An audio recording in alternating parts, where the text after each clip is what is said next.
climate team at Airlines Houston. At Airlines Houston, we believe that everybody has the right to breathe clean air, no matter where they live.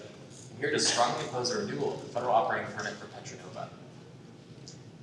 Petra was supposed to help reduce those emissions, but has never worked as promised. It captured less than a third of total carbon emissions while still relying on dirty, polluting, deadly coal and gas to operate. The irony is that the system itself consumes massive amounts of energy and water and shuts down frequently.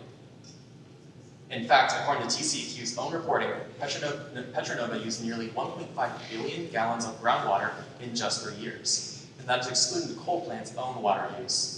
Texas, where droughts are common and water is precious, cannot afford this misallocation of precious resources. Beyond air pollution, there's also the devastating pollution impact on nearby groundwater sourcing. Testing shows that 61 out of the 64 groundwater wells near the facility are contaminated with heavy metals like arsenic and mercury. This is an environmental disaster and a public health crisis waiting to ignite.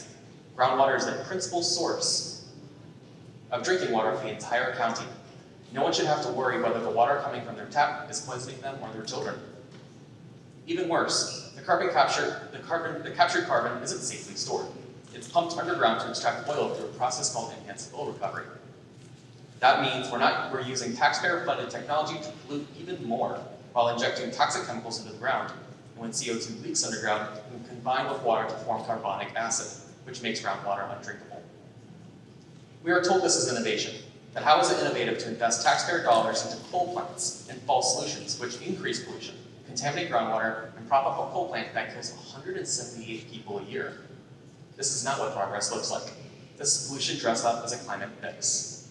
This is not a community solution. It's a corporate subsidy for polluters, and it's happening at the expense of our health, our water, and our land. I urge the Texas Commission on Environmental Quality, do not renew this permit without serious scrutiny and enforceable protections. Our communities deserve clean air, safe water, and real solutions, not corporate experiments that put our lives at risk. Thank you.